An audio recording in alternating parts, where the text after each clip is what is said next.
Hey y'all, it's Christy Cook from Teadoddles. Today I thought I would do a tour of my fabric stash this time instead of my yarn stash. I had some people express interest in seeing that. I did do a full tour of my whole craft room in my Facebook group, Teadoddles Makers. If you would like to check that out, it is a video that I posted just to that group. But this will be a little more in depth because I'll just be focusing on the fabric this time. And also, I would like to say if there's anyone else out there, podcasters that would like to share their stash, I challenge you to do so. I am into all sorts of crafts, so I have many stashes of things. It seems I cannot use them fast as they grow, which I'm sure most of you know. So I'm just gonna turn you all around in just a minute and we'll take a look at all my fabric things. Okay, I'm starting over here on the shelf that you always see behind me. I'm gonna try to start up here at the top and work my way down if I can get it to go on up here. Okay, so up at the very top, you'll see a wire basket. It's got loads of burlap in it, and then a blanket kit, one of those no-sew blanket kits that I tend to sew anyway. I bought all that, well, the basket and the burlap are thrifted things. I think I bought that whole bag of burlap for $5, and I paid a whole $1 for the basket. The basket has been painted. It is a wire basket. Has some leather handles. I did do a blog post about that. I did several of them. I found, I think, 3 in total, which you'll see the other 2 in a moment. Let's see. These boxes here, that's my darn good pom-pom kit. I'll move it out of the way. This box, I can't quite reach it to take it down for y'all, but this box has, well, you know what? I can't remember. That's terrible. But, hold on just a second. Okay, this is what's in those boxes. This one has Velcro in it. And this one has old yarn spool, or not yarn, sorry, thread spools. Some just have little bits left on them. There are lots of empties in there. I use them for various things. And I have another one of these, but I'll wind them onto this corrugated cardboard so I can keep it places that I need just little bits of thread for sewing on buttons and things like that. But that's what's in those boxes. They just look nicer than a stack of half-empty spools, or mostly empty spools. Yeah, and then lots of empty spools. I do keep these because I use them for different things, and I have some other things I want to use them for, so that's why I keep them. That's what's in those boxes. Alright, I had to pause for a minute and turn that basket around that I had over here because it was bugging me. But on the second shelf we have bindings and straps. And I did make these out of this little wooden tags. That is also a blog post. And what I have in here, you can kind of see, it's just long strips of fabric. When I cut them off, I'll wind them up and put them in there to be made into bindings or straps for bags. And then I also have all my bias tape in there as well. So that's what's in that box. This box here has elastics and trims. That's pretty much everything that's in there. And the box above it is where I store parts that I use for my bags more, like ribbon tabs and the drawstring material and things like that. It's just easy to have that all together. This little bin here is got 5-inch plus scraps in it. So that's where I toss anything that measures 5 inches or wider. That just helps me when I'm looking for something that I know I gotta have a particular piece of scrap for. So then we come down to the next shelf, and all of these containers I'm using, they're just the plastic shoebox things you can buy at Walmart. If you buy them singly, I think they're 98 cents or 88 cents. But I usually buy the 5-pack or bigger because it's cheaper. So that's what all those are. Now let's see. Ooh, sorry. I'm trying to hang on to this. This little bin here, it's just something I've been throwing some odd scraps in. This has all of my mini charms in it, whether they've been cut by me or I have bought a pack of mini charms. You can see that in there. That's what's in there. I don't have a label on it because I can kind of see what's in there. This says leftovers because it's like odd things you have left over. Like you see in the front there, that's a piece of fabric trim, but it has batting still attached to it. Odd little things that are already sewn maybe or something. I stick that in there. Right there you can see my little hedgehog hiding, and that is all my Geeky Stitching Co. kits I got a while back that I have still yet to do. That's cross stitching. I have a bin specifically for triangles. Any kind of triangle, like especially when you do HSTs, half square triangles and stuff, you always have those left over. Any piece of fabric that I cut that winds up looking like a triangle goes in there because I intend to make a scrappy triangle block quilt at one point. And then these bins, they say 1+, 2+, 3+. That one's, there we go, 3+, and 4+. That means they have scraps that are 1 inch or bigger up to under 2, and then 2 inch or bigger up to under 3, and so forth and so on. So that is what I use those for, because I tried doing by color and stuff. I just don't have. It would be nice to have a bin for each color, because sometimes finding a color in there can be annoying. But what I do sometimes is I just dump it out on the table and go through it, and then I put it all back in the bin, and it's just fine. So, and this says iron-ons because this is leftovers from things that I have put iron-on material on. So I keep that separate from everything else because it can be used for other things. There is another cross-stitch kit hiding out in there. This is the 4 Seasons. Alright.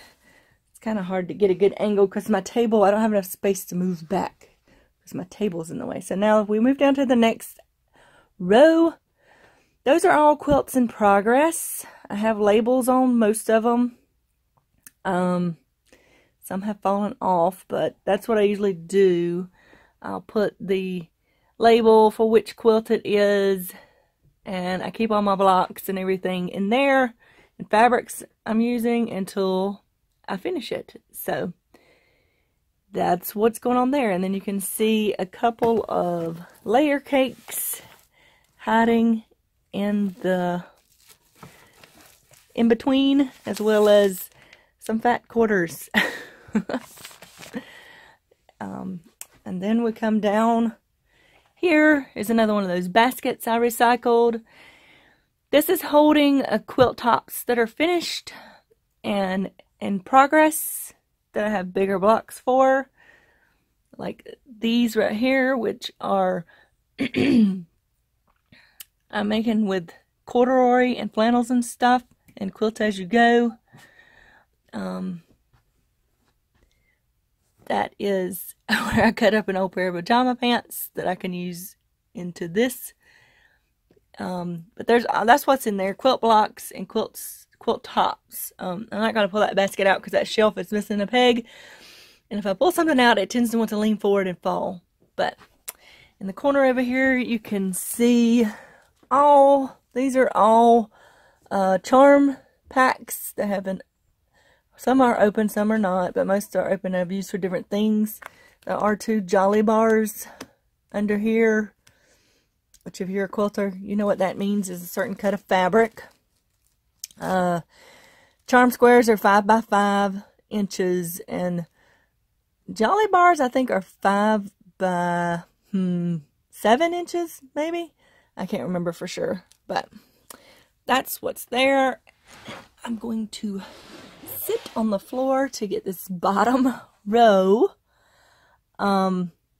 This basket currently contains bags for my shop, or materials for bags for my shop. That's what I'm keeping here.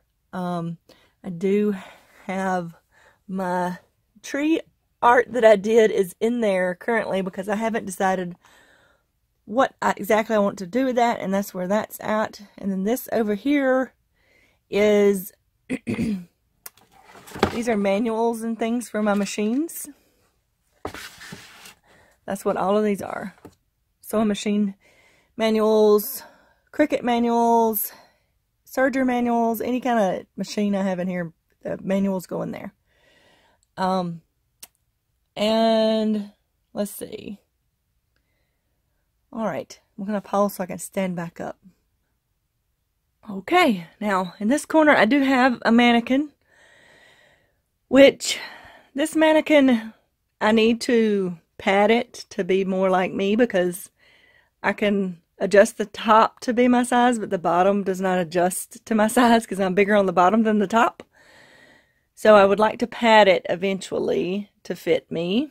And then if we go up this wall, you're going to see these are mini quilts, which I recently hung up here. There's a little mirror there. That is just what I did to fill in that space for right now. So it'll be looking at a blank wall. Up there, those boxes, that blue bin on the very end is full of t-shirts that need to be made into t-shirt quilts for my family for different things. So that is what's in that bin. All right, let's see. I'm going to pause again for a minute so I can turn around. Okay, now we are looking at my drafting table, which is a big old drafting table that I took the notion to paint blue on the top at one point. It really needs a refinish. As you can see, it is full of stuff at the moment. And this is my chair I use. Excuse all the threads in the floor. It's just an old wooden bar stool. Not very comfortable, but it's the only thing I got that will reach the top of this at the moment. I do keep my yarn winder there, but so this fabric here, all of from here down, I got at Fabric Mart from their President's sale, and on top is a stack of fat quarters I caught on a flash sale from the Fat Quarter Shop. And then this stack of fabrics is from Hobby Lobby. My parents actually bought that for me. They were in Hobby Lobby and it was $2 a yard, and they bought the whole bolt of each one, which is crazy, but that's what they did. So I usually keep things, these are still out because I haven't showed them on the podcast yet. So I try to keep them, I try to keep a stack of things that I haven't shown yet together, but I have put labels. This is how I label my fabric. It's upside down, but I put just a cut up of index card and I'll measure it and put it on there so I remember how much of it I have. I'll try to update that whenever I get to cutting on it. But all this pile of stuff over here is bags that I'm working on. That's bag parts. This is one of my cutting mats with some of my quilting rulers. This drawer right here is where I keep all of my rulers and cardboard for templates. It's my scale, one of my scales. So I just keep them in here. It's really nice for big long rulers. This right here is my ironing mat, because I usually set this up along with my cutting mat so I can cut and iron at the same time when I'm doing things. My iron is currently on this other corner, which I'm going to pause again so I can turn around. Okay, this is where I sew at. This is a little corner desk I stole from my son's room when he moved out.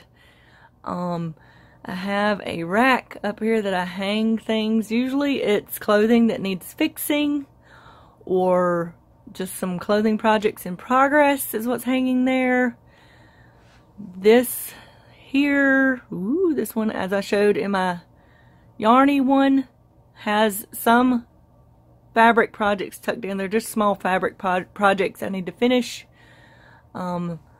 This little thing here, which is meant for gift bags, I actually have leftovers from cutting templates and things like that. All of these, move in, these nice pant hanger things are great for hanging fabric for things that are in progress, and I can hang any buttons or anything I'm going to use over the top of them. I found these at a thrift store for $1 each. So as you can see, these are things that need to be fixed or fabric cut for projects. These were for bags, and I had already washed them, and I tend to dye, so that's what's on this rack. Although it does kind of interfere with my serger, which is sitting down there. This is one of 2 sergers I have. I also have a Singer serger, but it is in my shift robe in my son's room, which we're not going into because it's very dark in there. So there, that's my serger. And that is a trash can that's sitting on top of paper recycling things. And I usually have my computer over here watching YouTube while I'm sewing. That is my ot light, which I love. It's very bright. Up here, that is one of 3 sewing machines I have. I have another Brother, which has an automatic thread cartridge. I just need to test out the new bobbin I got for it, the new bobbin case I got for it, to see if it will actually work, and I haven't done it yet. I also have a heavy duty Singer, which is up under this table down there. And then I had another regular Singer, but I gave it to a budding sewist in the family. It was given to me, so I passed it on to her. And up here is my pegboard where I keep all my thread for sewing and all the little things I need while I'm sewing. Scissors and some rotary cutters over here. Pin cushions, pins, there's buttons up there. Just all kinds of things that I could need while sewing. This little thing was, I don't know if you're going to be able to see it because the light's glaring. But that was sent to me by one of my friends in Australia. She made it with one of my patterns that I designed for the Merry Christmas Sew Along the first year we did it. It was so cute. It was so neat to get that. To see somebody else use your pattern is just awesome. Let's see. Right here, that's where my iron is setting it at the moment because the plug's over here. And then this little thing, I painted an old mini bundt cake pan, and I have it for storage for like clips and stuff. And this is a pin cushion I made that was sitting where that ring is, but the paint peeled off, so it came off. So it works best right there. I made it out of a teacup and an old candle stand. Yeah, this is just where I keep the little stuff like feet that I use when I change them out a bunch. Or right here, anything that I need to grab while I'm sewing is here. Then in the corner is a mini iron that I thrifted. I had it hanging up with stuff hanging on it, but now I really need to put a pad on it and use it as an ironing board. There is the extension for my sewing machine table, or for the sewing machine itself. And up under here is a lot more notion-y type things I have to use. You can see, I think I've shown this once before. This pin cushion, I wrote what, these are for my machine needles, although there is a pin in there for some reason. Anyway, but that's what I use for my sewing machine needles. I keep them stuck in there with a written what kind of sewing machine needle it is. So, and then when I have to throw it away, I put a new one in there. So I know that now, since this Universal 9014 is missing, that's what's in my machine. So, and there's extra pins and clips and tailor's chalk. I've shown these before. This is where I keep all my presser feet and things. These little bead trays are awesome for that. They have individual containers inside the tray. I'm not going to take that out again. But, and then down here I have some serger thread and baskets. Some more machine thread. Those containers have different little things in them. And that has buttons and some longer presser feet that won't fit in the other container, like buttonhole feet and stuff like that. So now, and there's some smaller cutting mats up under there. So I'm gonna pause again so I can turn around. Okay. Alright, now we're going to my main fabric shelf. On the side I keep all my zippers that I need for different things. There's some other things stuck over there too, but mostly that's where zippers are. Now this shelf, it's going to be hard for me to get. I'm just going to stand right here. Alright. Alright, so this shelf I found at a thrift store for 15 bucks. It's an old library bookshelf. It has the metal dividers in it. I spray painted it silver just because I like that better than the color it was. It was like an old brown or something like that. So on top I have this basket here is my special fabric. This is fabric that I don't use for projects for other people. It's my personal fabric stash is what I call it, even though all of this is my fabric. This is fabric I received from swaps or from gifts from friends overseas. It's my Tula Pink collection is in there. Then I find pieces now and then and I collect. It's just that kind of stuff. Some fat quarters that I've bought that I love. And then right beside it is some bagged fabrics I got from Fabric Mart. These are all knits, except the top one is the cotton. They came in a bag like this and they have a label on them as to what they are, so I left them like that. They were like sold as cut for a really good price, so I keep them that way. And over here, that is all my tulle that is in that basket, although I haven't had much use for it. I may be donating it to a lady at the school I work with. She makes tutus all the time, so she may have need of that. This right here is my Cheeto Puff container full of those tiny little scraps that most people throw away, even thread scraps. I use it in my art quilts and for stuffing sometimes, so that is what that's full of. Now, as we go down the shelf, the first two shelves are my quilting fabrics. They are all cottons and fat quarters and big cuts of fabric. Those two laying odd on top are because I have a quilt to make with them, so I didn't want to stick them back in the stash. I just wanted them off my table and everything. So I do have this divided kind of by color. I have my browns and whites and tans, neutrals. This is more black and grays. The bigger cuts go up on top. These are my blues. These are greens, yellows, and orange, which I don't have as much of usually, and I had to kind of put those together because they're the bigger cuts. And these are reds and pinks and purples. And then on the bottom, or the next shelf, are fat quarters or fat quarter size-ish stuff. So in this section, I do have it's two stacks, one behind the other. Those are orange and yellows. These are purples and pinks and reds. These are my blues and greens over here. I guess I'd have 2 stacks. These divider things are really nice for keeping things together. These are tans and browns, and then on the back there is grays and whites. In the front over here we have black and whites or blacks.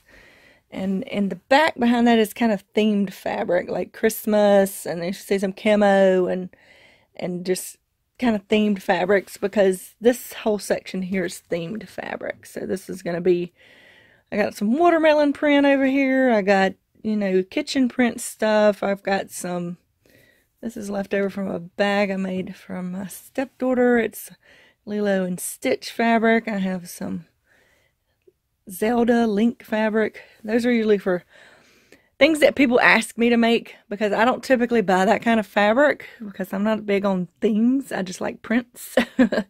So that's what those are typically left over from, something I made for somebody else. Or occasionally I do find a print that I like, which is more like this kitchen print or the watermelon fabric, or there's some Halloween fabric.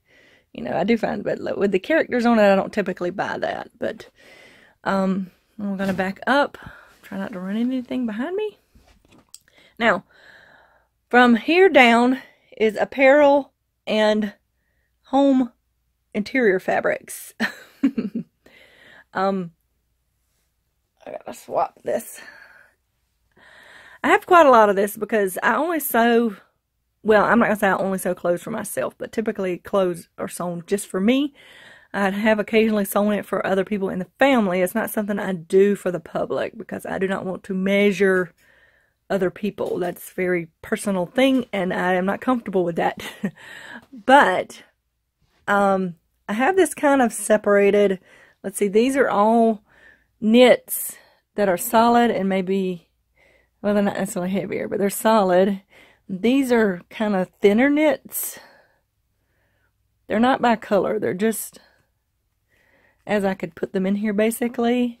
Now, these are also knits. There's a whole stack of half yards in here that you can use for bandings and things. And then when we come here, this starts to become like shirt weight fabric and lightweight slinky fabrics that are good for shirts or maybe a skirt or dress, depending on what you have there. And I have tags on everything because I have measured it, so I know what I have in there. Now, when you get, oh, I stuck myself on a pin. There's a pin up under there. Not good. I was looking for, yes, this. When you get fabric from Fabric Mark, it comes with this nice stick-on label that tells me how much I paid a yard for it, how much it is, what it's made of, and all that nice stuff. So I'll leave those on there till I use them. And if I use some of the fabric, I'll update the quantity I actually have. So, and then this right here is, well, there's some, this is not supposed to be in this section, but that's where it's gotten stuck. This is upholstery and leftover bag fabric, but most of this is slinky lining or sheer type fabrics in this little slot. That's mostly what I have right there. And then as we go down, whoop, now we're into heavier fabrics. For this section, you've got some denims and some bottom weights, just for pants and things like that. Some canvases. That right there is actually leftover from the suit I made my son for his prom. There's some corduroy there. And down below it is more corduroy and things like that, of that nature. And my velveteen, and then upholstery fabrics or bag fabrics, those kind of things. That's what runs kind of down here. And then on this one, we have some more shirting fabrics. And there's some seersucker and lighter weight things.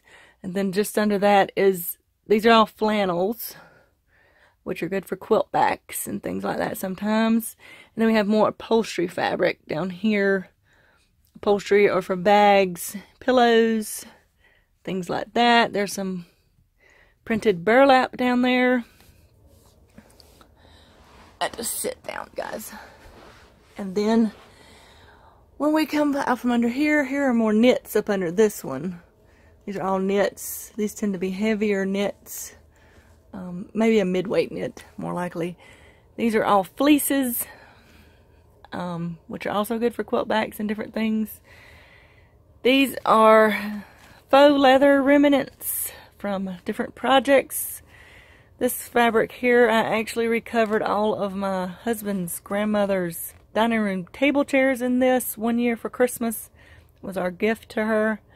She had, I don't know, she had a very large dining room table. I think there was 10 to 12 chairs. So, yeah, that took quite a bit of time.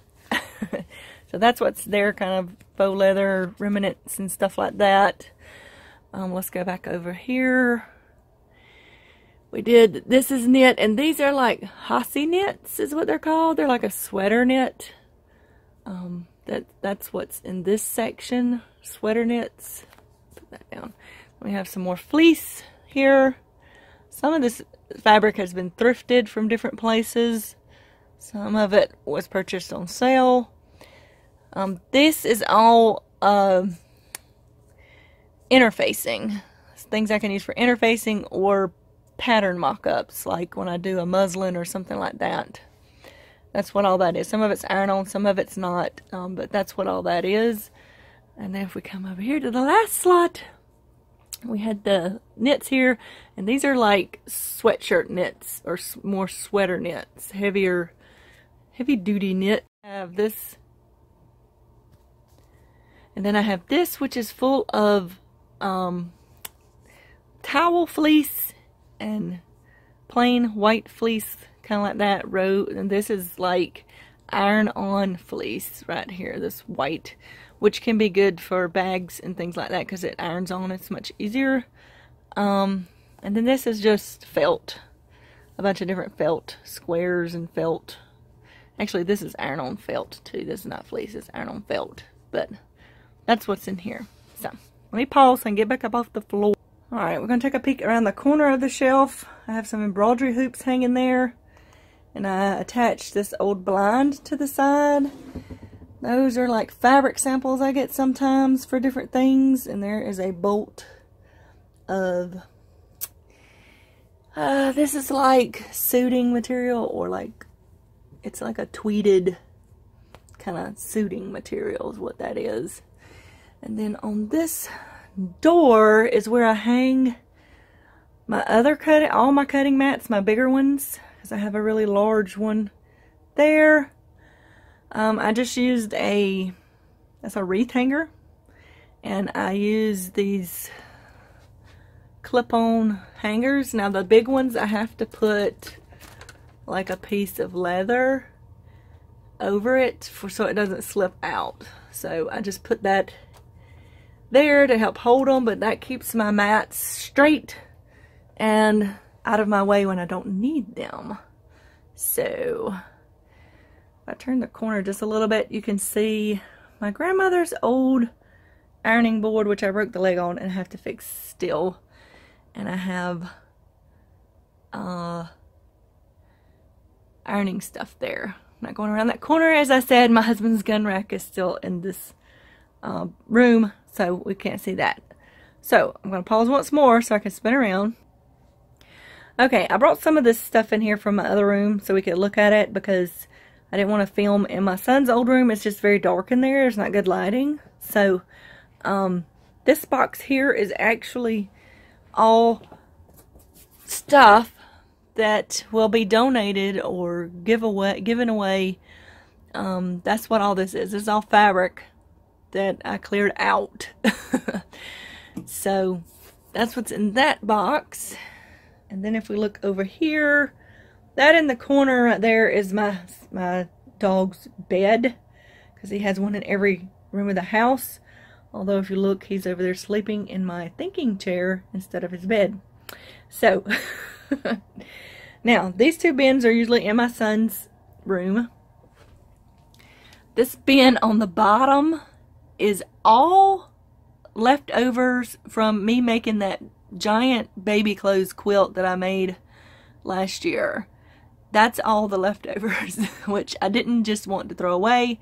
I've got to see what I'm going to do with them, but I still have them. So, and this box here holds some thrifted fabric. And on top, I also have more thrifted fabric. This is a very nice piece of fabric. It's actually, I think I paid $5 for this, but this is, where is it? It's on here. Jacketing. Oh, here it is. It's 52% silk and 48% wool. So that was a really nice find. I tend to make something out of it. I just haven't done it yet. Move that over there. This is also thrifted fabric. It's interior fabric. I think I paid $5 as well for this whole pile of stuff, but I liked the print on it, and I will do something with it eventually. Hold on just a second. Alright, I just wanted to take the lid off of this one. You will see there are some, these blankets my mother, when she cleaned out, she was gonna donate them, but they were $1, but they're good for the backs of throw quilts and stuff as well. So I took them in. I think I have 3 of them in there, yeah. And then all this fabric in this box was thrifted. I have larger cuts of fabric in here. It's all been washed. I do wash thrifted fabric before I put it up. I got this in last year's haul from a thrift store, kind of, that are people who sold thrifted things. They were going out of business, and I got all of this here because this was super cheap, all this fabric. These are actually curtains I got from Goodwill. It looks like somebody had cut off the bottom of them already and didn't do a very good job hemming them up. But I originally thought it was like a sheet, but they are curtain panels, which I think are really pretty. I'm not going to use them for curtains, but I'll probably make a bag out of them. There's some upholstery fabric down in there, and then this is a sheet. When I go to Goodwill, if I see like just a sheet, just a top sheet that has no match, I will buy it for fabric. I don't like to buy the sets because somebody might actually need the set. I only buy it if there's not a matching bottom to it. Because these right here I thought were sheets, but they are not. They are curtain panels. I didn't realize that when I picked them up. But I will still make use of them. So, let's stand up. And right here, I brought this stuff in here too. This is batting in this bag. I actually ordered that off of Walmart.com. It's Pelon 8020, which is 80% cotton, 20% polyester, which is a great one for quilts. So if you're thinking about it, look at Walmart.com they have some good deals sometimes on batting, like bulk batting. This tube of fabric, I intend to make some Roman shades out of. I bought that for $3 thrifted. This is I'm going to say this wrong. Yeah, this is herringbone fabric. A very nice herringbone fabric that I got like, I don't know, there's probably like 10 yards on there. There's a lot. Uh-oh, there goes that. But I thrifted that as well. Didn't pay very much for it. There was a guy, it wasn't last year, but the year before, that I went to the 100-day yard sale. He had like just all these bolts of fabric. I also have a huge box of elastic in there, which is just elastic, but I won't need elastic forever because I bought that box for $5 as well. $5 seems to be the going rate, right? And then I think this is the last stop. These two bins here, this top bin has quilt batting and stuffing in it. It's generally leftovers from cutting other things for quilts and things, but I will stitch those together and use them in projects still. And then this bin here, which I'm not going to try to drag out. If we look at the label, I can get it to come in. Yeah, you can see I have 3 tiers in there as it's labeled. Can't get this to focus. There we go. These are all scraps other than quilting scraps. Apparel, leather, knit, fleece, all of that stuff is in there. And like I said, I do use that on projects, but it seems to be accumulating faster than I can use it. There's one more thing. This big box of exam staple paper. This is the best thing for patterns paper. If you make clothing and you need pattern paper, this is the cheapest thing to buy. I have not yet to use 1 roll of this, but it was like 18 bucks for this whole box. And it's 21 inches wide, so it's not too wide. It's perfect for pattern making. Or adding onto your pattern or whatever you got to do. This is the perfect stuff, and it's cheap. Much cheaper than regular pattern paper. So, I'm going to turn this back around because that is it for today. Okay, there you have it. That is my fabric stash. As you can see, it is quite a bit larger than my yarn stash. I've been collecting fabric much longer than yarn. Although I've been crocheting for since I was 2 years old, so almost 40 years. Not quite 40 years. I did go back to it and leave it for certain times in between all of that, but that's when I first learned to crochet. I didn't collect. I only used to buy yarn to make things. I didn't buy it to collect.